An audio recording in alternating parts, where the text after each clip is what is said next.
تو انہوں نے مجھ سے کہا، میں نے کہا میاں صاحب آپ سے بڑے لوگ گلے شکوے کرتے ہیں، ہمارے بلوچستان کے لوگ جو ہے وہ یہ کہتے ہیں کہ جی میاں نواز شریف جو ہے قابل بھروسہ آدمی نہیں ہے، اور وہ ہمیشہ لوگوں کو یوز کر کے اور چھوڑ دیتا ہے، اور اس کی سمپتی اپنے پارٹی کے ساتھ نہیں ہوتی ہے، ان کی سمپتیاں جو ہے وہ دوسرے لوگوں کے ساتھ ہوتی ہیں۔ اس کی مثال 2013 میں آپ کے سامنے ہے کہ 22 سیٹیں جیتنے کے باوجود بھی ہمیں نہیں دیا گیا حکومت بنانے کے لیے، حالانکہ وہ لوگ خود آ کے مجھے جو ہے انہوں نے پارلیمانی لیڈر بنایا، اور انہوں نے ادھر ہی پنڈی میں بیٹھ کے، لاہور میں بیٹھ کے فیصلہ کیا، اور ڈاکٹر مالک کو انہوں نے وزیر اعلیٰ بنایا۔ اس پہ کوئی ہم نے اعتراض نہیں کیا۔ ہم اگر لوٹا ہوتے تو ہم اس کا ٹکٹ بھی نہ لیتے۔ آج بھی 2018 کے الیکشن میں کوئی بھی ان کا ٹکٹ لینے کے لیے تیار نہیں تھا۔ میں نے اور جنرل قادر نے ان کا ٹکٹ لیا اور ہم نے الیکشن کی، اور جس طریقے سے ہم جیتے وہ اللہ جانتا ہے۔ اور جنرل قادر کو تو اپنی کانسٹیٹیونسی جو ہے اس کا توڑنے کی شکل میں جو ہے اس کا وفاداری کا صلہ ملا، اور 3 سال تک ہم ٹھیک تھے۔ ثناء اللہ صاحب جو ہے بڑے ایکٹیو کارکن ہیں، بڑے ایکٹیو رہنما ہیں، انہوں نے آپ کے اور جنرل عبد القادر صاحب کے بارے میں یہ بات کی کہ ان دونوں کا کوئی سیاسی بیک گراؤنڈ ہی نہیں ہے، کوئی ماضی نہیں ہے سیاسی، یہ تو ہم نے اٹھا کے انہیں سیاست میں لے کے آئے۔ ایک تو انہوں نے یہ الزام لگایا۔ دوسری بات، وزیر اعظم عمران خان صاحب نے ایک بات کی کہ اگر مریم نواز صاحبہ یہی بیانیہ بیرون ملک اپناتی تو آج گرفتار ہوتی۔ ہم خواتین کی عزت کرتے ہیں، کیا آپ کی نظر میں وہ واقعی خاتون ہونے کا فائدہ اٹھا رہی؟ دیکھیں جی، رانا صاحب کو تو میں یہ جواب دوں گا کہ بلوچستان کے بہت سخت حالات ہے، اور میرے دادا نے، پردادا نے، ہم نے انگریزوں کے خلاف جدوجہد کی ہے، ہم نے ہمیشہ بھائی چارے کی سیاست کی ہے، اور ہم نے ہمیشہ لوگوں کو یہ کہنے کی کوشش کی ہے کہ ہم سب پاکستانی ہیں، اور ہم پاکستان کے فریم ورک میں رہتے ہوئے اپنے حقوق کے لیے جدوجہد کریں گے۔ رانا صاحب صرف لاہور تک جاتے ہیں، پھر فیصل آباد تک آتے ہیں، جی ٹی روڈ پر اور موٹر وے پر۔ رانا صاحب، میں نے پہلے ہی کہہ دیا تھا کہ وہ بلوچستان کے کلچر سے ہی واقف نہیں ہے، اور نواز شریف کو بھی ہم نے کہا تھا کہ جی ہمیں کچھ اور نہیں چاہیے، ہمیں صرف عزت چاہیے۔ آپ کے بارے میں لوگ یہی کہتے ہیں، تمام جتنے بھی لوگ تھے یہ سب نواز شریف کے ساتھ تھے، 88 90 میں سارے بلوچستان کے جو سردار ہے، نواب ہے، سب ان کے ساتھ تھے، لیکن سب نواز شریف کی حرکتوں کی وجہ سے جو ہے ان کو چھوڑ کے چلے گئے۔ اس وقت جب نواز شریف کے اپنے مفادات تھے، اس وقت ثناء اللہ صحیح تھا، جب جنرل قادر اس وقت وہ تھے صوبائی صدر تھے، ان کے مفادات کے لیے کام کر رہے تھے، وہ صحیح تھے۔ رات کے جو ہے 7 بجے 8 بجے صبح جلسہ ہو رہا ہے پی ڈی ایم کا، اور رات کے 7 بجے 8 بجے انہیں یاد آ جاتا ہے کہ جی ثناء اللہ زہری کو جو ہے اسٹیج پر نہیں بلانا ہے، چونکہ شہنشاہ اکبر کا جو ہے وہ آرڈر ہے لندن سے کہ کون بیٹھے گا اس پہ اسٹیج پر اور کون نہیں بیٹھے گا۔ تو ہم سے جو نہ پہلی منافقت ہوئی ہے، نہ ہم ابھی منافقت کرتے ہیں، اور ہم نے جو ہے اصولوں کی سیاست کی ہے، اور اصولوں کی سیاست کرتے رہے۔ نواب صاحب، کتنے اور لوگ آپ کے ساتھ رابطوں میں ہیں بلوچستان کے اندر؟ چونکہ بلوچستان میں آپ اور جنرل عبد القادر صاحب ہی ایک ایسی ٹیم ہے جو مسلم لیگ کا چہرہ تھا، جو مسلم لیگ کے پہچان تھے، اور کتنے لوگ ایسے ہیں جو اب پارٹی چھوڑنے کے لیے تیار بیٹھے ہیں؟ میرے پاس آپ نے کل کنونشن دیکھا، ہمارے وہ سارے ضلعی صدور بھی تھے، ہمارے سٹی صدور بھی تھے، تحصیل صدور بھی تھے، ڈویژنل صدور بھی تھے، ہمارے سب کے سب نے کل جو ہے وہ اسٹیج پر آ کے، اور ٹائم کی کمی کی وجہ سے جو ہے نہیں آ سکے۔ باقی جو ہے میرا خیال اب نواز شریف کا انشاءاللہ بلوچستان میں نام لینے والا کوئی نہیں ہوگا، اور یہ لوٹے چھوٹے کی جو ہے وہ باتیں چھوڑ دیں، اپنی حرکتیں دیکھ لیں۔ آج بھی میں مسلم لیگ کے ٹکٹ پر جو ہے وہ منتخب ہوا ہوں۔ اگر میرے دل میں کوئی مسئلہ ہوتا، جنرل صاحب نے بھی الیکشن مسلم لیگ، جنرل عبد القادر نے بھی الیکشن مسلم لیگ نون کے ٹکٹ پر لڑا۔ اگر ہمیں اس طرح بہت سے آفریں آئیں، ہمیں بہت سے جو ہے پارٹیوں کی طرف سے آفر ملی کہ آپ ہمارے ساتھ شامل ہو، ہم نے نہیں چھوڑا ہے، ہمیں تو لات مار کے نواز شریف نے خود نکالا ہے۔ اچھا یہ بتا دیں کیا آپ میری جگہ آپ ہوتے آپ کیا کرتے؟ بالکل آپ درست کہہ رہے ہیں. مجھے یہ بتائیں کیا پورے پاکستان میں اور ناراض لوگ آپ سے رابطے کر رہے ہیں جو نواز شریف کے بیانیے سے ناراض ہیں؟ سب لوگ جو ہے اچھا کافی تعداد میں ہے. جی میں آپ کو نواز شریف کا بتا دوں نا، چودھری نثار کے ساتھ کیا ہوا، غوث علی شاہ کے ساتھ انہوں نے کیا کیا، سردار ذوالفقار کھوسہ کے ساتھ انہوں نے کیا کیا، میرے ساتھ اور جنرل صاحب کے ساتھ، اور اس طرح سینکڑوں لوگ ہیں اور ہزاروں کی تعداد میں جو ہے جو ورکر ہے پورے پاکستان سے جو ہمارے ساتھ رابطے میں، اور انہوں نے کہا ہے کہ یہ اچھا اقدام آپ نے اٹھایا ہے، انہوں نے مبارکباد دی ہے ہمیں، اور انہوں نے کہا ہے کہ یہ بالکل بے وفا آدمی ہے اور یہ بیٹھ کے جو ہے اپنے جاتی امراء کے محل میں جو ہے بیٹھ کے فیصلے کرتا ہے، اور وہ فیصلے نواب صاحب ایک بات بڑی سننے میں آ رہی ہے، اس طرح فیصلے نہیں ہوتے. حکومت کہہ رہی ہے، بہت سے لوگ کہہ رہے ہیں کہ نواز شریف کا جو اب بیانیہ ہے یہ بھارت کا بیانیہ ہے. آپ کیا سمجھتے ہیں کہ ایسا ہے؟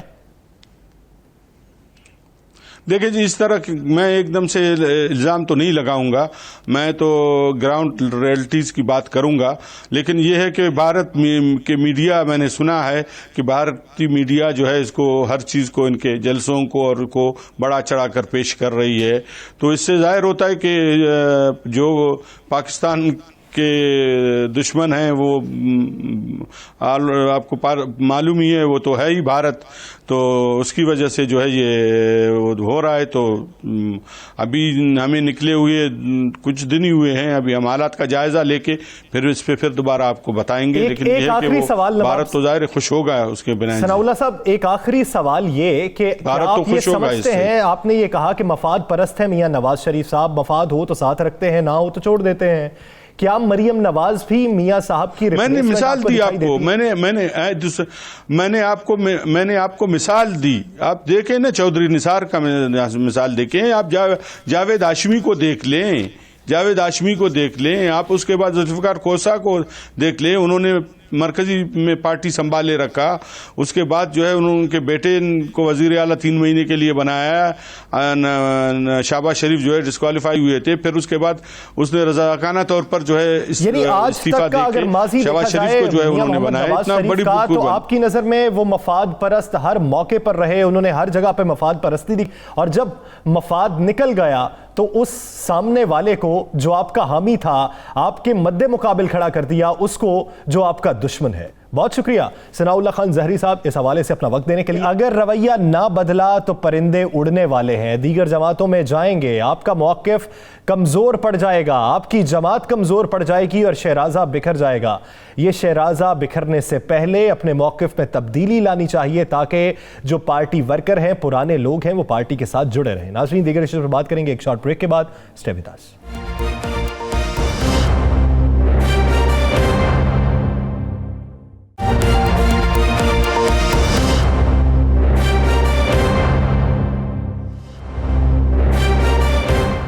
Welcome back. ناظرین مہنگائی میں ابھی تک کمی واقع نہیں ہوئی. اپوزیشن کی تحریک سے کس طریقے سے نمٹنا ہے، وزیر اعظم نے آج ہنگامی اجلاس بلایا اور اس اجلاس میں آئندہ کی حکمت عملی پر بات کی گئی. لیکن کیا پنجاب کے اندر اپوزیشن کی تحریک سے نمٹنے کے لیے حکمت عملی مرتب کر لی گئی؟ کیا لاہور کے جلسے سے نمٹنے کے لیے جوابی وار تیار ہو چکے ہیں؟ اسی بارے میں بات کرنے کے لیے مشیر اطلاعات پنجاب فردوس عاشق آوان صاحبہ نے ہمیں جوائن کیا ہے. فردوس صاحبہ بہت شکریہ آپ کے وقت کا. سب سے پہلے تو یہ بات کر لیتے ہیں عوام کی خدمت کی. اس کے لیے منصب کوئی بھی ہو، خدمت ہوتی ہے، آپ کسی بھی منصب پہ رہتے ہوئے خدمت کر سکتے ہیں، لیکن آپ کے سیاسی حریف ایک منطق سمجھانے میں ابھی تک قاصر ہیں. وہ یہ کہتے ہیں کہ افراد جو ہیں وہ صوبے سے وفاق میں جاتے ہیں، آپ وفاق سے صوبے میں آ گئی. دیکھیں یہ وہ ان کا بیانیہ ہے جو خود سیاسی یتیم ہے اور خیراتی سیٹوں پہ، ریزرو سیٹوں پہ نامینیٹ ہوئے ہیں. انہیں عوام کے ووٹوں کی اور گراس روٹ پالیٹکس سے آگاہی نہیں ہے. انہیں یہ پتا ہے کہ پنجاب جو ہے اس وقت وزیر اعلیٰ پنجاب کی قیادت میں جو کام کر رہا ہے، اگر وہ امیج بلڈنگ اور پرسیپشن جو ڈیمیج کی اپوزیشن نے صرف اس لیے کہ اس مورچے سے ان کو مؤثر جو ہے پرفارمنس اور سروس ڈلیوری کے حوالے سے جواب نہیں ملتا رہا. اور ان کی نیندیں اس لیے اڑی ہوئی ہیں اور وہ اس لیے اس قسم کا زہر اگل رہے ہیں کیونکہ انہیں پتہ ہے کہ 12 کروڑ عوام کے صوبے کے اندر جہاں انہوں نے ہمیشہ ضلع سبحانی بن کے ایک ہی خاندان نے اپنی ذاتی مفاد اور خواہشات پر مبنی حکومت چلائی ہے. اب چونکہ عثمان بزدار صاحب ایک جمہوری طریقے سے اس حکومت کو چلا رہے ہیں اور ان کے بیانیے کو عوام اور میڈیا تک پہنچانے کے لیے یہ ذمہ داری مجھے دی گئی ہے تو ظاہر ہے پھر اپوزیشن کی چیزیں تو سنائی دیں گی. اور ان کو پتہ ہے کہ ایک گراس روٹ ورکر جو ہے جو پنجاب کے مین بیٹل گراؤنڈ میں بیٹھ کے وزیر اعظم پاکستان کا جو منشور ہے اس کے لیے سینٹرل پنجاب میں جہاں نون لیگ نے قبضہ کیا اور جہاں پہ وہ جیتے اور انہیں دھاندلی نظر نہیں آئی اور جہاں وہ ہارے وہاں دھاندلی کا واویلا اور پروپیگنڈا چل رہا ہے تو اب اس سینٹرل پنجاب کے اندر جو ان کا بیانیہ ہے وہ اپنی موت آپ مرنے جا رہا ہے اور اس بیانیے کو خصوصی طور پہ عوام نے جو مسترد کیا ہے اور قومی اداروں کے ساتھ آپ کی قومی سلامتی کے اداروں کے ساتھ جو عوام کا رشتہ ہے وہ اتنا مضبوط اور گہرا ہے کہ وہ مریم نواز اور اس کی کنیزیں جو ہیں وہ اس کو کمزور نہیں کر سکتی. ڈاکٹر صاحب بلوچستان کے اندر ران صاحب صرف کیونکہ پنجاب کی سیاست رہی ہے تھانے اور کچہری کی انفارچونیٹلی یہاں اداکار جو ہیں اور بڑک کی سیاست والے جو ہے وہ راج کرتے رہے ہیں تو میرے لیے یہ ایک ہلکے کی پالیٹکس کرنے والے بندے کے لیے اس حوالے سے یہ زیادہ اہم ذمہ داری ہے کہ میرے لوگوں کو بہتر ریلیف مل سکتا ہے میرے حلقے کے مسائل اور پنجاب کے عوام کے جو کمیونیکیشن یک طرفہ کمیونیکیشن تھی نا آگے اب 2 طرفہ کمیونیکیشن ہوگی یعنی ایک آواز جو عوام کی ہے ان کی مشکلات ہیں ان کے مسائل ہیں وہ بھی ارباب اختیار تک پہنچیں گے اور دوسرا جو حکومت کر رہی ہے اور حکومت کی ترجیحات ہیں وہ بھی عوام تک پہنچے گی. اب یہ 2 طرفہ کمیونیکیشن ہے. ڈاکٹر صاحب بلوچستان کے اندر تو مسلم لیگ نون کے تقریباً تمام لوگ ریزائن دے گئے میاں نواز شریف کے بیانیے کے بعد اور مریم نواز شریف کے رویے کے بعد. میں ہماری ابھی ثناء الازاری صاحب سے بات ہوئی انہوں نے کہا پورے پاکستان میں ہمارے ساتھ لوگ رابطے کر رہے ہیں اور وہ اس بیانیے سے متفق نہیں ہے اس بیانیے کے خلاف ہیں. تو کیا پنجاب کے اندر بھی جس طرح ان کے ارکان اسمبلی چھوڑ کے جا رہے ہیں ملاقاتوں کا سلسلہ شروع ہو چکا ہے تو آپ کیا کچھ کوئی بڑا گروپ جو ہے کوئی بڑے ارکان اسمبلی آپ لوگوں کے ساتھ رابطوں میں ہیں؟ رانا صاحب یہ اپنے قلعے کو جس کو یہ لاہور میں بیٹھ کے مضبوط سے مضبوط ترین سمجھتے رہے اب اس قلعے میں شگاف ڈلنے کا وقت آ چکا ہے اور اس قلعے کے اندر جو آپ دیکھیں گے کہ نواز شریف کے ساتھ لا تعلقی کرتے ہوئے جو پی ایم ایل این کے محب وطن اور پاکستان کے وفادار لوگ ہیں وہ کبھی بھی نواز شریف اور ان کی بیٹی کا جو جاتی عمرہ کا بیانیہ اس کے ساتھ کھڑے نہیں ہوں گے. ڈاکٹر صاحبہ غیاث الدین صاحب آج کل آپ کے کافی قریب بھی ہیں انہوں نے آج پریس کانفرنس کی اور یہ کہا کہ دیگر بھی پرندے ہیں جو مسلم لیگ نون سے اڑنے والے ہیں. آپ کو بھی تو کوئی خیر خبر ہوگی کہ کتنے ہیں؟ یہ بالکل ہے اور وقت آنے پہ آپ کو وہ تعداد بتا دی جائے گی. یہ جس نے عوام کی سیاست کرنی ہے اور عوام سے ووٹ لینا ہے وہ جاتی عمرہ سے لا تعلق ہو کے ہی عوام کی عدالت میں سرخرو ہو سکتا ہے. تو اس لیے یہ ایم پی اے ہو یا ایم این اے ہو یا عام سیاسی کارکن ہو وہ سمجھتے ہیں کہ ہمیں جتنی جلدی ہو سکے اپنے آپ کو اس بیانیے سے لا تعلق کرنا. ڈاکٹر صاحب اور اسی سے پنجاب پاکستان اور پورا وفاق مستحکم ہوگا. ان کے ایک ایسوسیشن جو اس وقت دکان سجائی ہوئی ہے مریم بی بی نے اس پہ جو چورن وہ بیچ رہی ہیں انہیں سمجھ نہیں آ رہی کہ یہ الٹیمیٹلی یہ زہر آلود بیانیہ جو ہے ان کی سیاسی خودکشی کا باعث بننے جا رہا ہے۔ ڈاکٹر صاحب یہ بتائیے گا کہ کیا آپ اپوزیشن کو لاہور کے جلسے کی اجازت دے رہے ہیں؟ دیکھیے یہ حالات صورتحال اور اس وقت کے واقعات کے مطابق تعین ہوگا اور طے کیا جائے گا، کیونکہ آپ کے سامنے ہی ہے کہ جو اس وقت کورونا کا پنجاب میں حالیہ وار ہے اس نے کافی چیلنجز ہمارے لیے بھی پیدا کیے ہیں، تو عوام کی جان کا تحفظ جو ہے وہ یقینی بنانا ہماری ذمہ داری ہے، اور ہم یہ نہیں نون لیگ کے رحم و کرم پہ، ان کے ذاتی مفاد کے رحم و کرم پہ عوام کو نہیں چھوڑ سکتے۔ ڈاکٹر صاحبہ، مہنگائی سے نمٹنے کے لیے کتنا وقت آپ نے تعین کیا اس کا کہ اتنے وقت میں یہ مافیا سے نمٹ لیا جائے گا؟ کیا سیل پوائنٹس ہی اس کا واحد حل ہے؟ عام مارکیٹس میں اشیاء خورنوش کی قیمتوں میں استحکام کب آئے گا؟ دیکھیے یہ بہت بڑا چیلنج ہے، اور ہماری جنگ اور جدوجہد جو ہے وہ منافع خوروں اور ذخیرہ اندوزوں کے خلاف ہے۔ ہماری جدوجہد جو ہے وہ جو مصنوعی بحران پیدا کر کے وہ تمام عناصر جو اپنے مفاد کے لیے غریب عوام کی جیبوں پہ خودکش حملے کر رہے ہیں ان کے اوپر ہے، اور ہم مافیا سے ٹکرا رہے ہیں۔ تو مافیا سے ٹکرانے کے لیے ہمیں عوام کی اور میڈیا کی سپورٹ چاہیے، اور انشاءاللہ آپ دیکھیں گے کہ قانون کی حکمرانی کر کے اس مافیا کے ساتھ نہ صرف ہم بھرپور انداز کے ساتھ نبرد آزما ہوں گے، بلکہ اس پنجہ آزمائی میں حکومت جیتے گی، کیونکہ وزیر اعظم پاکستان نے زیرو ٹالرنس شو کی ہے، ان عناصر کے خلاف ہر طرح کی کارروائی کو سپورٹ کی ہے، اور آنے والے دنوں میں آپ دیکھیں گے کہ یہ ناجائز منافع خور اور ذخیرہ اندوز نہ صرف سلاحوں کے پیچھے ہوں گے، بلکہ وہ جو چوری چھپے مال جمع کیا ہوا چلیں امید کرتے ہیں کہ منافع خوروں کے خلاف یہ جو کارروائی ہے یہ جلد ہو، اس کارروائی کے نتیجے میں وہ عناصر بھی منظر عام پر آئیں جو اس پورے عرصے میں حکومت کے خلاف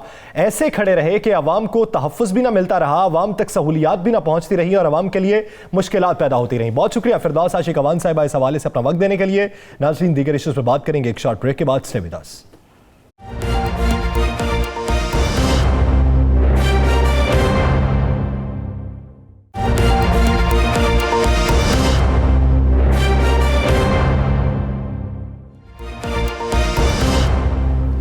ویلکم بیک۔ ناظرین، کیا میاں محمد نواز شریف کے بیانیے کو پی ڈی ایم سپورٹ کرے گی؟ کیا حافظ حسین احمد صاحب کا جو مطالبہ ہے کہ تمام جماعتیں اپنے استعفے مولانا فضل الرحمان کو جمع کروائیں اس پر عمل درآمد ہوگا؟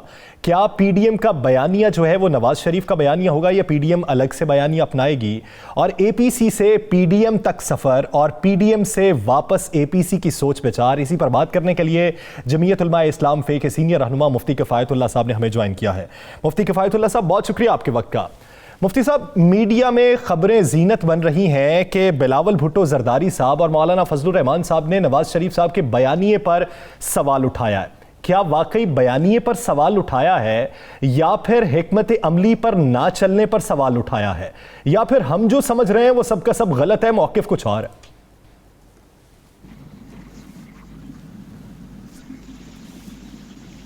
بسم اللہ الرحمن الرحیم۔ دیکھیے، ہر جماعت کی شناخت تو معلوم ہے نا، ہر ایک جماعت اب ایجنڈا بھی الگ ہے اس کا اور ایجنڈا بھی الگ ہے، تو ان حضرات کو کم سے کم نکات پر اتفاق کرنا ہے نا۔ پہلے نکات زیادہ تھا تو اب نکات کو کم کیا جا رہا ہے تاکہ اس پر وہ لوگ متفق رہیں۔ باقی تو اپنی جو اپنی جماعتیں ہیں ان کا اپنا اپنا بیانیہ ہوگا۔ میرے خیال میں اس سلسلے کے اندر جو زیادہ زور دیا جا رہا ہے اپوزیشن کے بیانیہ پر، اور اس بیانیے کے حوالے سے جو پروپیگنڈا کیا جا رہا ہے، اس سے لگتا ہے کہ اگلا فریق بہت زیادہ پریشان ہے۔ ان کو خاطر جمع رکھنا چاہیے، بیانیہ کچھ بھی ہو حکومت کے خاطر سب متفق ہے۔ البتہ مختلف جماعتوں کو ملا کر ایک حکمت عملی آپ کہہ دیں ایک مشترکہ الفاظ کے چناؤ کے اندر انتخاب کیا جائے اور یہی بیانیہ ہے کہ حکومت کا جلد خاتمہ ہو جائے، یہ عوام خوش حکومت۔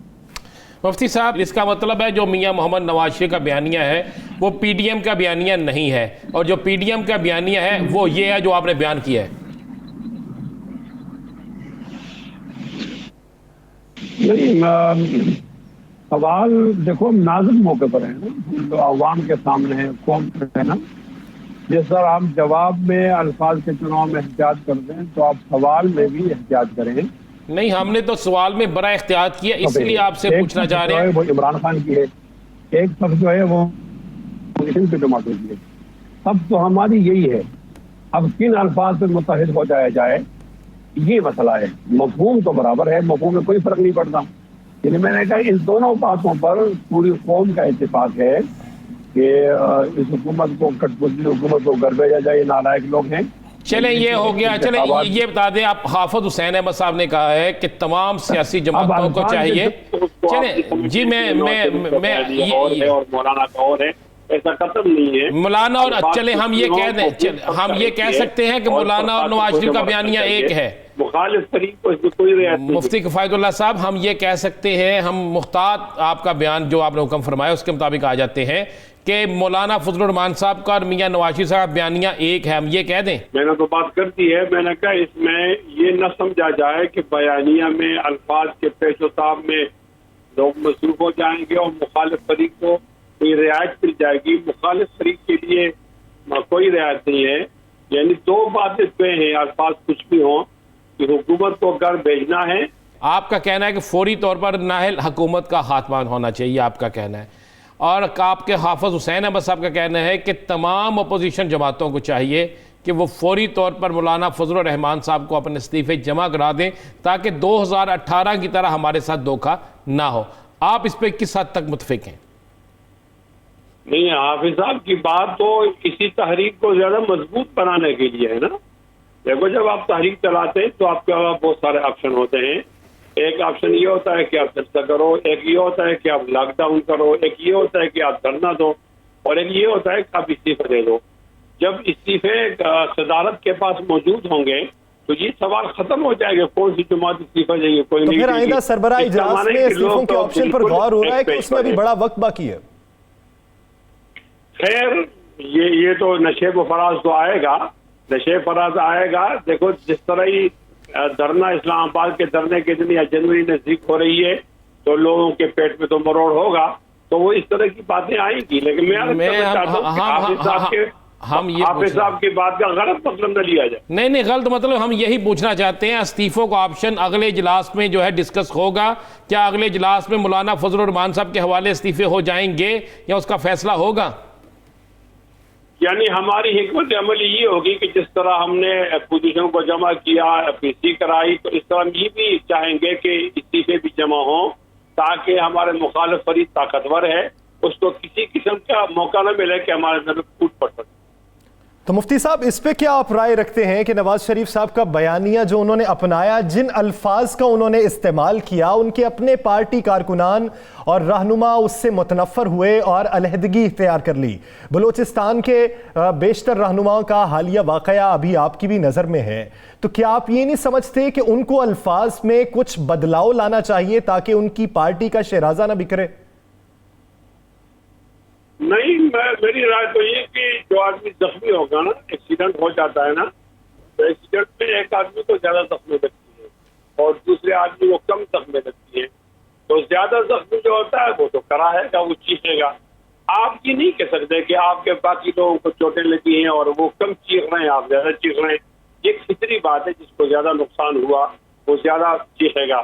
تو ظاہر ہے وہ 3 بار وزیر اعظم رہا، پھر اس کو وزارت عظمیٰ سے نکالا گیا، تو زیادہ زخمی ہے نا، تو اس کے بیانیہ رکھنا چاہیے۔ میں وہی عرض کر رہا ہوں، اس کے 2 دفعہ نکالے جانے پر تو آپ لوگوں نے بھی بڑی خوشی منائی تھی، میں مولانا صاحب کے بیانات بھی موجود ہیں، بہت سخت آپ لوگوں نے اس پہ رویہ رکھا تھا، تو پھر وہ کیا اس کا مطلب پہلے 2 دفعہ سے نہیں، موقع کی بات نہیں، آپ نے تو بات کی ہے نا۔ دیکھیں ہر بات اگر آپ کہیں گے مفتی صاحب، اگر آپ یہ چاہتے ہیں کہ ہر سوال ہم آپ کی مرضی کا کریں تو ٹاک شو میں یہ نہیں ہوتا، آپ نے خود ہی زخمی کا کہا ہے، تو یہ بتا دیں مجھے 2 دفعہ تو آپ زخمی کرنے والوں میں شامل ہیں، تو پھر نہیں وہ دیکھو ایسا ہے نا کہ اس وقت سردی ہے نا تو آپ گرم کپڑے پہنتے ہیں، بعد میں گرمی ہو جائے گی تو پھر آپ کے کپڑے نرم ہوں گے. تو اس کا مطلب اب وقت کے ساتھ ساتھ تو پھر اس کا مطلب یہ کہ عوامی مفادات کی بات. آپ نرم کیوں پہنتے, ایسا نہیں ہے. اگر مولانا فضل الرحمان صاحب کو دونوں بڑی سیاسی جماعتیں خاص کر جن کے زیادہ ممبرز ہیں وہ استعفے جمع نہیں کراتے, وہ کہتے ہیں ہم خود ہی دیں گے اور جب وقت آئے گا اس وقت دیکھیں گے, تو پھر مستقبل کیا ہے؟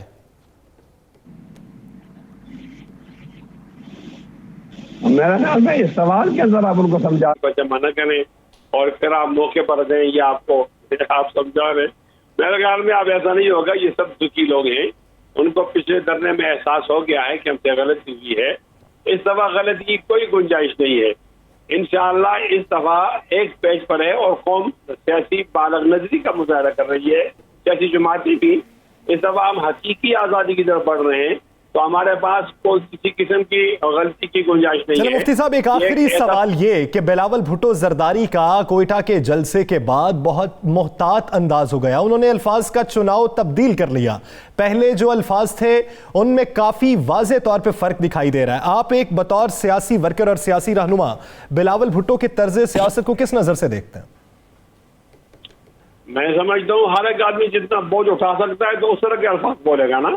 ہو سکتا ہے انہوں نے سوچا ہوگا کہ یہ بوجھ ہماری طاقت سے زیادہ ہے, تو ہمیں اس طرح کے الفاظ استعمال کرنے چاہیے جو ہمارے بوجھ کے مطابق ہے. دیکھو پیپلز پارٹی کا تو ایک الگ کلچر تو ہے نا, یہ آپ کو ماننا پڑے گا. تو اس نے اپنے کلچر کو سالم رکھتے ہوئے, محفوظ رکھتے ہوئے بات کرنی ہے. تو میرے خیال میں اس کو یہ تعبیر نہ کیا جائے کہ وہ الگ ہو رہے ہیں یا وہ سست ہو گئے, نرم ہو گئے. نہیں, وہ جس الفاظ دینی الفاظ سے بھی بات کریں تو بھی معنی یہ ہوگا کہ عمران کو گھر بھیجو, اور نواز شریف سخت الفاظ سے بات کریں تو بھی معنی یہ ہوگا کہ عمران کو گھر بھیجو. عمران کو گھر بھیجنے میں تو اختلاف نہیں آیا نا. تو آپ اس چیز کو لیں کہ ہماری صف بندی مکمل ہے, آپ کی صف بندی مکمل ہے. ہر پارٹی اپنا اپنا بیانیہ بھی اپنائے ہوئے ہیں, اپنی حکمت عملی بھی ہے. جو جتنا بوجھ اٹھا سکتا ہے وہ اس طرح کے الفاظ کا چناؤ کر لے, اس کی آواز اتنی اونچی ہو, لہجہ اتنا اونچا ہو, اور وہ الفاظ جس کا اس نے چناؤ کیا وہ اس کا بھار اٹھانے کے قابل ہے تو وہ اس کا چناؤ کر رہا ہے. بہت شکریہ مفتی کفایت اللہ صاحب اس حوالے سے اپنا وقت دینے کے لیے. ناظرین آگے بڑھیں گے اور بات کریں گے کہ پی ڈی ایم کی تحریک کے اندر اب تک جو بیانیہ اپنایا گیا, اس بیانیے کے بعد اجلاس ہوا, اجلاس میں کون کون ناراض تھا, کس نے کس تحفظات کا اظہار کیا, اور کس نے یہ کہا کہ اجلاس میں ہونے والی بات باہر نہیں جائے گی. لیکن کچھ باتیں باہر آئیں. رانا صاحب, اجلاس کی اندرونی کہانی کیا تھی؟ یعنی اجلاس کی اندرونی کہانی کے مطابق کیا آنے والے دنوں میں پی ڈی ایم واپسی اے پی سی کی جانب مائل ہوگی؟ جی بالکل, اے پی سی کی جانب مائل ہوگی, اور جب وہ اے پی سی کی جانب مائل ہوگی تو میاں نواز شریف کا جو بیانیہ ہے یہ مائنس ہو جائے گا. یہ میں آپ کو بالکل آپ کو یہ مصدقہ کہہ رہا ہوں کہ میاں محمد نواز شریف کا بیانیہ مائنس ہو جائے گا. بڑی کلیئر سے بات ہے. جب وہاں پر میٹنگ شروع ہوئی, میٹنگ کا آغاز ہوا, میاں نواز شریف موجود تھے, وہ اسکائپ پہ تھے اور وہ اس میں حصہ لے رہے تھے. تو اس میٹنگ کے اندر میاں نواز شریف کے بیانیے پر کھل کے بات ہوئی, اور کھل کے بعد یہاں تک ہوئی کہ کیا میاں نواز شریف اس پی ڈی ایم کو لیڈ کر رہے ہیں, کیا میاں نواز شریف کے بیانیے کے لیے پی ڈی ایم بنی ہے, کیا میاں نواز شریف کے بیانی کو ہی لے کر پی ڈی ایم نے جانا ہے. تو وہاں پر مسلم لیگ نون کے جو لوگ بیٹھے ہوئے تھے وہ بھی میاں نواز شریف کا دفاع نہیں کر سکے. یہ میں آپ کو بالکل مصدقہ بات کہہ رہا ہوں, وہ بھی میاں نواز شریف کے بیانیے کا دفاع نہیں کر سکے. اور وہاں پر بیٹھے ہوئے صرف دو لوگ ایسے تھے جو شروع سے ہی میاں نواز شریف کے اتحادی رہے ہیں. ایک مذہبی جماعت ہے اور ایک جو ہے ان کا بلوچستان سے تعلق ہے, آج کل نوازے گئے ہیں نون لیگ کی طرف سے, ان کے لیے نون لیگ نے قربانیاں دی ہیں.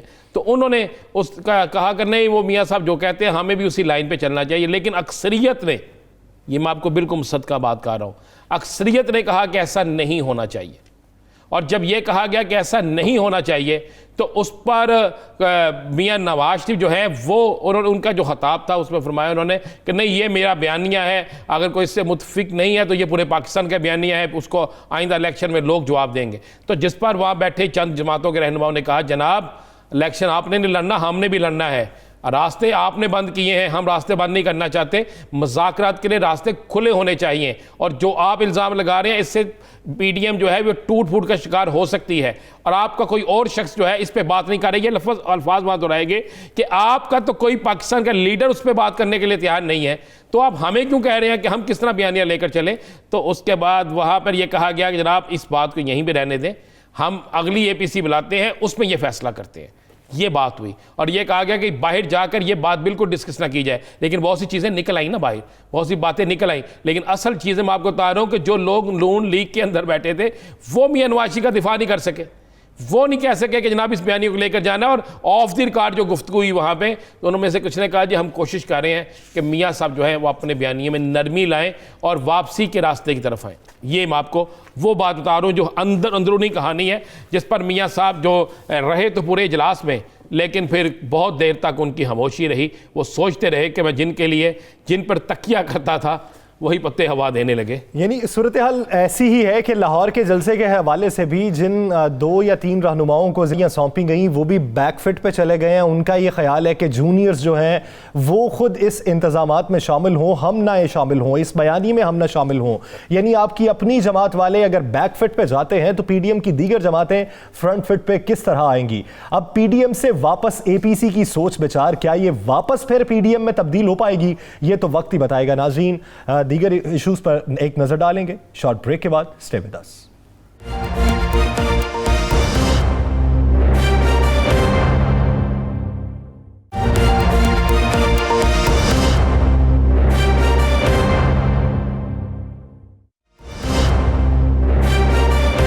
Welcome back. ناظرین, پاک سرزمین پارٹی کا کراچی میں گزشتہ شب ایک شاندار جلسہ ہوا. اس جلسے میں ہزاروں کی تعداد میں لوگ جمع تھے, اور پی ایس پی نے یہ دعویٰ کیا کہ 11 جماعتوں کا جلسہ ہوا جو پی ڈی ایم کے پلیٹ فارم سے ہوا, اور یہ ایک جماعت کا جلسہ تھا. 11 جماعتوں نے سندھ بھر سے عوام کو اکٹھا کیا, جبکہ یہ صرف کراچی کے عوام تھے. جلسہ بظاہر کامیاب دکھائی دیا. جلسے میں یہ بات کی گئی کہ حکومت تو ناکام ہے ہی, لیکن اس موجودہ دور میں ناکام ترین اپوزیشن بھی ہے. اپوزیشن کا بیانیہ بھی ناکام ہے. اپوزیشن حکومت کو ٹف ٹائم بھی نہیں دے سکی. کل کے جلسے پہ اور پی ایس پی کے مستقبل پہ بات کرنے کے لیے deputy chairman P S P Arshad Vohra صاحب نے ہمیں جوائن کیا ہے. وہرا صاحب, بہت شکریہ آپ کے وقت کا. وہرا صاحب, کل کا جلسہ بظاہر کامیاب جلسہ رہا. آپ کے ماضی میں بھی کافی کامیاب جلسے رہے ہیں, لیکن کیا ان جلسوں کی سیاست سے کچھ ملے گا؟ دیکھیں, یہ تو کراچی کی عوام کے ایموشنز تھے. کراچی کی عوام خاص طور پر پی ڈی ایم نے جو جلسہ کیا تھا 11 جماعتوں نے, جب انہوں نے کراچی میں آ کے جلسہ کیا, نہ کراچی کی لیڈرشپ تھی اس جلسے میں, نہ کراچی کی کوئی پارٹی تھی. 11 سیاسی جماعتوں نے, جو کہ پاکستان کی بڑی سیاسی جماعتیں ہیں, انہوں نے کراچی کے ایشوز پہ بات نہیں کی. جبکہ 2 ماہ پہلے اسی شہر کے لیے جو ہے چیف آف آرمی اسٹاف بھی آ گئے تھے, یہاں پہ چیف جسٹس بھی آ گئے تھے, پرائم منسٹر بھی آ گئے تھے. یہاں پہ 63 ہلاکتیں ہو گئی تھی بارش کے پانی سے. بارش نے لاکھوں گھروں کو برباد کر دیا تھا. تو کسی کو یہ احساس بھی نہیں ہوا کہ کراچی کے عوام کے لیے کوئی بات کی جائے, کراچی کے عوام کی محرومی کے لیے کوئی بات کی جائے. تو یہ جلسہ اس وقت کی سب سے بڑی ضرورت تھا. کراچی کی عوام کو یہ میسج دینا تھا کہ ہم تمہارے ساتھ کھڑے ہوئے ہیں, اور کراچی کی عوام نے ہمیں رسپونڈ کیا, اور کراچی کی عوام نے کہا کہ ہم بھی آپ کے ساتھ کھڑے ہوئے ہیں. یہی ایک جلسہ تھا, اور اس جلسے نے ثابت کر دیا. دیکھیں, مصطفیٰ کمال کا جو آبجیکٹو ہے وہ یہ ہے کہ کراچی کو جب آپ منی پاکستان کہتے ہیں تو اس منی پاکستان میں رہنے والے نہ صرف اردو بولنے والے ہیں, بلکہ یہاں پہ سندھی بھی ہیں, پٹھان بھی ہیں, بلوچ بھی ہیں, سرائکی بھی ہیں, ہزاروال بھی ہیں, میمن بھی ہیں, بہت ساری زبانیں. تو یہ منی پاکستان جب ہے تو اس میں رہنے والے سب لوگ ایک ہیں, اور ان سب کو کراچی کی اونرشپ لینی چاہیے. کل کے جلسے نے ثابت کیا کہ کل کے جلسے میں یہاں جو ہے اردو سپیکنگ مہاجروں کے ساتھ ساتھ یہاں پہ بلوچ بھی تھے, پنجابی بھی تھے, سندھی بھی تھے. غرض یہ کہ کراچی میں جس رنگ, زبان, نسل کے لوگ تھے, ہر ایک کی نمائندگی تھی. ہندو برادری بھی تھی, کرسچن برادری بھی تھی. غرض یہ کہ تمام لوگوں کی نمائندگی اس جلسے میں تھی، اور الحمدللہ اس جلسے نے یہ میسج پورے پاکستان کو دے دیا کہ کراچی کے لوگ ایک ہیں، اور کراچی کی محرومیوں کی اب اگر کوئی بات کرے گا تو پھر یہ پاک سرزمین پارٹی ہی کراچی کی محرومیوں کی بات کے لیے اب کھڑی ہوگی، اور انشاءاللہ تعالی یہ آواز جو ہے یہ اسلام آباد تک، سی ایم ہاؤس تک، گورنر ہاؤس تک، سب جگہ یہ بات پہنچی ہے، اور آپ دیکھیں گے کہ آنے والے وقتوں میں کراچی جو ہے بالخصوص کراچی پاک سرزمین پارٹی کو اون کرے گا، کراچی کی عوام اون کرے گی اس کو۔ کراچی کی بات ہو رہی ہے صاحب، ارشد بھائی کراچی کی بات ہو رہی ہے، کراچی کی بات ہو رہی ہے، تو یہ 3 دن سے بڑی چہم گوئیاں چل رہی ہیں، بڑا شور مچ رہا ہے کہ آپ کی پارٹی کے بہت سے اہم رہنما جو پاکستان سے باہر ہیں وہ دوبارہ MQM میں جا رہے ہیں، کوئی ایسے معاملات ہیں؟ دیکھیں ہماری پارٹی کا کوئی رہنما ایسا نہیں ہے جو کہ یہاں سے ملک سے باہر گیا ہو۔ ہماری پارٹی میں جو لوگ بھی ہیں وہ موجود ہیں، پہلے دن سے موجود ہیں اور آج تک موجود ہیں۔ اگر آپ بات کر رہے ہیں کہ جو لوگ یہاں ہوتے ہوئے اگر چھوڑ کے گئے ہیں وہ تو بہت پہلے کی بات ہے۔ آج ہماری پارٹی میں ہماری پارٹی سے کوئی بھی باہر نہیں گیا اور کوئی بھی باہر سے آیا نہیں ہے، تو یہ میں بڑا کلیئر کر دوں آپ کو، ہماری پارٹی کے لوگ یہی موجود ہیں اور یہی موجود رہیں گے۔ ڈاکٹر صغیر صاحب کی بات ہو رہی تھی، رضا ہارون صاحب کی بات ہو رہی تھی، اور کچھ لوگوں کی بات، یہ جو چہم گوئیاں چاہ رہی تھیں، تو اس کا مطلب یہ پہلے صغیر صاحب جی ڈاکٹر صغیر اور رضا ہارون یہ پہلے چھوڑ کے جا چکے تھے، اس لیے جو ہے اور یہ ملک سے باہر بھی نہیں گئے، یہ شاید یہی ہیں، اور ابھی انہوں نے کوئی پارٹی جوائن بھی نہیں کی ہے، تو ان کا میں نہیں سمجھتا کہ ان کو ڈسکس یہ کوئی اس وقت میٹر ہے کہ یہ چھوڑ کے جا چکے ہیں یا یہ کسی اور پارٹی میں جا چکے ہیں۔ جب جائیں گے تب کی بات الگ ہے، لیکن فی الحال تو ایسا کوئی ایشو نہیں ہے۔ اور اگر جو لوگ باہر سے آ رہے ہیں تو وہ باہر کب گئے تھے، کیوں گئے تھے، یہ آپ سب کے علم میں 2016 کے بعد، اور پھر اس کے بعد اگر یہ آئے ہیں تو جس پارٹی سے گئے تھے اسی پارٹی میں آئے ہیں۔ وورا صاحب آپ کو یاد ہوگا مزار قائد پر ایک واقعہ پیش آیا تھا، کیپٹن ریٹائرڈ صفدر کے حوالے سے ان پر مقدمہ درج ہوا، گرفتاری بھی عمل میں آئی اور اس پر بہت شور شرابہ بھی ہوا۔ حالیہ ایک رپورٹ کے مطابق جو پولیس نے رپورٹ جمع کروائی ہے، پولیس کا یہ موقف ہے کہ یہ جو مقدمہ تھا یہ غیر قانونی مقدمہ تھا۔ کیا یہ آپ سمجھتے ہیں کہ یہ جو پولیس کی رپورٹ ہے یہ سندھ حکومت کی ایما پر بنائی گئی؟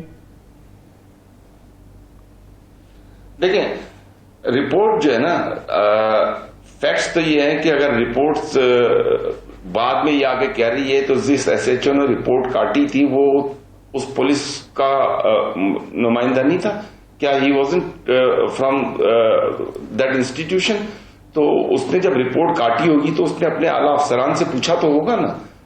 جب اتنی بڑی FIR وہ کاٹنے جا رہا ہے تو کیا اس نے اپنے SP کو، اپنے SSP کو، اپنے DIG کو سب کو علم میں نہیں ہوگا کیا؟ یہ تو میں نہیں سمجھتا ہوں کہ یہ رپورٹ جو ہے اس کی کوئی اتنی امپورٹنس ہے۔ اس کی وجہ یہ ہے کہ اگر نہیں کاٹنی تھی تو FIR اسی وقت نہیں کاٹتے۔ FIR جب SHO کاٹ چکا اور اس کے بعد پھر یہ ساری چیزیں ڈسکس کرنا، اور ابھی تو پتہ نہیں کتنی رپورٹس اور سامنے آنی ہیں۔ اچھا بھائی، آپ نے کل جلسہ کیا، بڑا کامیاب جلسہ رہا، بڑا بھرپور جلسہ تھا، کوئی شک نہیں کہ ایک سیاسی جماعت کا اتنا بڑا جلسہ ہونا اور ان حالات میں ہونا یہ ایک بہت بڑی بات ہے۔ اب آگے آپ کی حکمت عملی کیا ہے؟ کیا آپ سندھ حکومت کے خلاف کوئی تحریک چلانے جا رہے ہیں، سندھ کے عوام کو سندھ حکومت کے حوالے سے کچھ بتانے جا رہے ہیں، یا اس جلسے کے بعد اب دوبارہ آپ اپنے سیاسی جو سلسلہ ہے اس کو شروع کریں گے اور ایک جلسہ ہی بہت ہے؟ دیکھیں جو ہمارا مقصد ہے وہ کراچی کی محرومیوں کو ختم کرنا ہے۔ اگر یہ حکمران 1-1.5 مہینہ میکسیمم 2 مہینے تک اگر ان کے اندر کوئی چینج نہیں آیا، انہوں نے کراچی سے کیے ہوئے وعدے پورے کرنے شروع نہیں کیے، کراچی کے اوپر یہ پیسہ خرچ کرتے ہیں، کراچی کی پرائرٹیز کیا ہیں؟ کراچی کی پرائرٹیز میں ٹرانسپورٹ ہے، کراچی کی پرائرٹیز میں پانی ہے، کراچی کی پرائرٹیز میں نالوں پہ جو گھر بنے ہوئے ہیں ان کو آباد کرنا ہے۔ دیکھیں گڈاپ ٹاؤن 70% آپ کا جو ہے کراچی کا حصہ ہے جو کہ خالی پڑا ہوا ہے۔ آپ کا 3 ڈسٹرکٹ کے اندر ہی جو ہے کنسٹرکشن ہوتی چلی جا رہی ہے۔ آپ نے ان نالوں سے لوگوں کو اگر ہٹانا ہے تو آپ ان کو پلاٹ دیں، پراپر ایک آبادی بسائیں، جو کہ گڈاپ ٹاؤن 70% زمین آپ کی خالی پڑی ہے، آپ ایک ہی جگہ پہ جو ہے سب کو اکوموڈیٹ کرتے جا رہے ہیں، اور پھر وہ 70% زمین اس لیے خالی ہے کہ وہاں لینڈ گریبرز لینڈ گریبنگ کریں ایسا ہی ہے بالکل. تو اسی وجہ سے کراچی میں یہ جو کچی آبادیاں بنتی گئیں یہ نالوں پہ بنتی گئیں. اب انہیں اگر کرنا ہے ان کو تو ان کو یہ پیسے دیں, ان کو پراپر آرگنائز سیکٹر میں وہاں پہ کالونیز کو ڈیولپ کریں. تو یہ حل ہے. اگر یہ ان حلوں کی طرف نہیں جاتے, اور بھی دوسرے ایشوز ہیں, اگر یہ ان حلوں پر نہیں جاتے تو جس طرح کل مصطفیٰ کمال نے کہا تھا کہ یہ جلسہ جو ہم نے یہاں کیا تھا یہ جلسہ پھر گورنر ہاؤس اور چیف منسٹر ہاؤس کے باہر ہوگا انشاءاللہ. صاحب جیسا کہ کل مصطفیٰ کمال صاحب نے وفاقی حکومت پہ بھی الزام لگایا, ان کا یہ کہنا تھا وزیر اعظم آئے, گورنر ہاؤس میں رہے, ایک پرچی لہرائی, ایک اعلان کر کے چلتے بنے. لیکن کیا آپ یہ نہیں سمجھتے کہ اگر کراچی ٹرانسفارمیشن پیکج ہے وہ اگر سبوتاژ کا شکار ہوتا ہے تو اس میں سندھ حکومت بھی اتنی ہی ذمہ دار ہے؟ بالکل, سندھ حکومت بھی اتنی ذمہ دار ہے, وفاقی حکومت بھی اتنی ذمہ دار ہے. شیخ رشید صاحب نے پرسوں پریس کانفرنس کی تھی جو کراچی سرکولر ریلوے پہ, انہوں نے یہ کہا تھا ہم نے اپنا کام پورا کر دیا ہے. سندھ گورنمنٹ نے ابھی تک نہ وہ ریلوے ٹریک پہ انڈر پاس جہاں بنانے تھے, جہاں وہ پرانے گیٹس ہوتے تھے, نہ وہ انڈر پاسز بنائے نہ اوور پاسز بنائے. تو پھر بات یہ ہے کہ وہ ٹرین کی بوگیاں دکھا رہے ہیں جس کو ہار پہنائے ہوئے ہیں, تو یہ ٹرین کی بوگیاں ہار تو سڑ جائیں گے اگر یہ ٹریک پہ نہیں آئیں. تو شیخ فیڈرل منسٹر کا جب یہ بیان ہے کہ ہم نے تو اپنا کام کر دیا, سندھ گورنمنٹ تو 1 انچ بھی نہیں ہلی, تو یہ پھر وہی بات آ گئی نا کہ ول نہیں ہے, کوئی کرنا نہیں چاہتا. I don't know. دیکھیں ہمیں بڑی خوشی ہوتی ہے جب ہم دیکھتے ہیں کہ ہمارے ملک میں, ہمارے ملک کے دوسرے شہروں میں جو ہے یہ میٹرو بسز بھی چل رہی ہیں, اورنج لائن بھی چل رہی ہے. دیکھیں آپ کے سامنے ہے کہ آپ کا جو ہے راولپنڈی میں جو ہے تقریباً 30-35 ارب سے جو میٹرو چلی, لوگ مستفید ہو رہے ہیں, لوگ دیکھ رہے ہیں اس کو. یعنی اگر ترقی ہو رہی ہے, جدت پسندی آ رہی ہے, ٹرانسپورٹ کا نظام بہتر ہو رہا ہے, تو وہ کسی ایک شہر کے لیے نہیں ہونا چاہیے بلکہ وہ پاکستان کے بڑے شہر کو بھی اتنی ہی مراعات دی جانی چاہیے کہ آپ اسے اگر منی پاکستان کہتے ہیں تو انہیں منی پاکستان ماننا بھی چاہیے. بہت شکریہ ارشد وورا صاحب اس حوالے سے اپنا وقت دینے کے لیے. ناظرین دی لاسٹ آور سے مجھے اور رانا عظیم صاحب کو دیجیے اجازت. اللہ نگہبان.